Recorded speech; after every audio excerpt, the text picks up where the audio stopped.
Hello hi welcome to my channel. ఈ video వచ్చేసి Tuesday రోజు నేను మా అబ్బాయి ఇద్దరం కలిసి సంగారెడ్డి వెళ్ళామండి అత్తమ్మ దగ్గరికి కార్లో. చూడండి ఎలా నిల్చున్నాడో. అండ్ వాడి కోసమని క్రీమ్ బన్ కొన్నాను, కొంచెం తిని పడేశాడు, ఇంకా అది నేనే తినాల్సి వచ్చింది, వాడికి వద్దంట. అండ్ ఇది ఇక్కడ సంగారెడ్డిలో జంజం దాబా అని ఉంటుంది కదండి, ఇక్కడే తీసుకున్నాను. ఇది ఫుడ్ కూడా చాలా బాగుంటుంది అక్కడ. అండ్ ఇమీడియట్గా స్టార్ట్ అయిపోయాము. ఇక్కడ గీతం యూనివర్సిటీ దగ్గర టర్నింగ్ ఉంటుంది కదా, అక్కడ స్టార్ట్ అయింది ట్రాఫిక్. అంతకన్నా ముందే ఉంది కంది దగ్గర నుంచి. అండ్ మళ్ళీ ఇక్కడ జామ్ అయింది.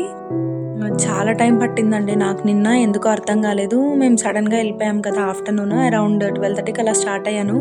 అప్పుడు ఇంత లేదు, కానీ ఈవినింగ్ రిటర్న్ అయ్యే టైంకి చూడండి ఎంత ట్రాఫిక్. అసలు చాలా స్లోగా వెళ్ళాను, చాలా అంటే చాలా.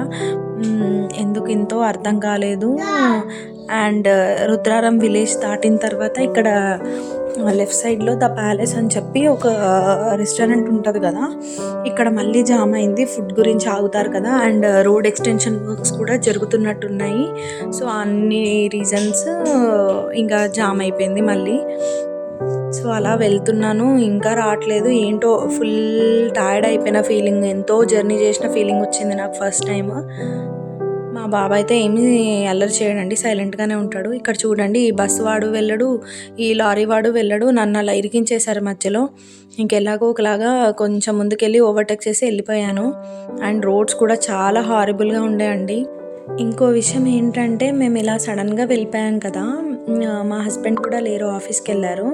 సో ఇక్కడ నాకు 4-వీలర్ వచ్చు కాబట్టి నేను మా బాబుని తీసుకొని అలా వెళ్ళిపోయాను. బట్ నేను ఏం చెప్పదలుచుకున్నానంటే, ప్రతి ఒక్క హౌస్ వైఫ్కి కానీ వర్కింగ్ ఉమెన్కి కానీ 4-వీలర్ వచ్చి ఉండాలండి. ప్రతిదానికి మన హస్బెండ్స్ పైన డిపెండ్ అయ్యి వాళ్ళు తీసుకెళ్తారు వీళ్ళు తీసుకెళ్ళాలంటే కష్టము. మనం కూడా వెళ్ళగలిగేలా ఉండాలి. హాయ్ చెప్పు. Hi hi. అసలు ఈ ట్రాఫిక్ ఏంటో ఇక్కడ ఉన్నామో అర్థం కావట్లేదు. యాజ్ ఇఫ్ మేము ఇప్పుడు కుకట్పల్లి ఆర్ జేఎన్టీయూ రూట్లో ఉన్నట్టుందండి, నిజంగా చెప్తున్నాను. ఇంత ట్రాఫిక్ ఇస్నాపూర్ దగ్గర నిజంగా లిటరలీ చుక్కలు కనిపిస్తుంది. నేను స్టార్ట్ అయ్యి ఎంతసేపు అయింది సంగారెడ్డి నుంచి, కానీ ఇంకా ఇస్నాపూర్ రావడానికి ఇంత టైం పట్టింది. Full traffic. ఏదో నేను హైదరాబాద్ సిటీ అవుట్స్కర్ట్స్లో ఉన్నట్లేదు, సిటీలోనే ఉన్నట్టుంది, అంత ట్రాఫిక్ ఉంది ఇక్కడ. ఇంకా ఫైనలీ ఇస్నాపూర్ అయితే క్రాస్ అయ్యానండి. ఇప్పుడు కొంచెం బెటర్ అనిపిస్తుంది. బట్ ఒక్కసారి బయటికి రావాలంటే భయం వేస్తుంది ఈ ట్రాఫిక్ని చూస్తుంటే.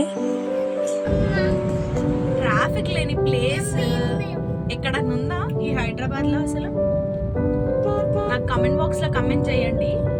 అస్సలు మా ఏరియాలో ట్రాఫిక్ లేదు అనే వాళ్ళు కమెంట్ చేయండి, నాకు కూడా తెలుసుకోవాలని ఉంది అసలు. ఇంకా మా కాలనీలోకి ఎంటర్ అయిపోయానండి. చూడండి మార్కెట్, ఇవాళ ట్యూస్డే కదా, ఎవ్రీ ట్యూస్డే మార్కెట్ జరుగుతుంది ఇక్కడ. సో ఇప్పుడు ఇంటికి వెళ్ళి నేను ఫ్రెష్ అప్ అయ్యి మళ్ళీ మార్కెట్కి రావాలి. అండ్ వెజిటేబుల్స్ అన్నీ పర్చేస్ చేయాలి. 1 వీక్కి సరిపడా ఇవాళ కొని పెట్టుకుంటే బెటర్. ఎందుకంటే మళ్ళీ ఏది కుక్ చేయాలన్నా ఇంట్లో వెజిటేబుల్స్ లేకపోతే ఏం అర్థం కాదండి. అసలు లంచ్ ఏం ప్రిపేర్ చేయాలి, బాక్స్ ఏం పెట్టాలి మా హస్బెండ్కి అనేది నాకు అర్థం కాదు. అందుకే ఫుల్ స్టాక్ ఉంటే బెటర్ ఇంట్లో. అండ్ ఇక్కడ చూస్తున్నారు కదా, ఇప్పుడిప్పుడే స్టార్ట్ అయిందంట ఈ ఏరియాలో మార్కెట్. ఫైనలీ రీచ్ అయిపోయాం.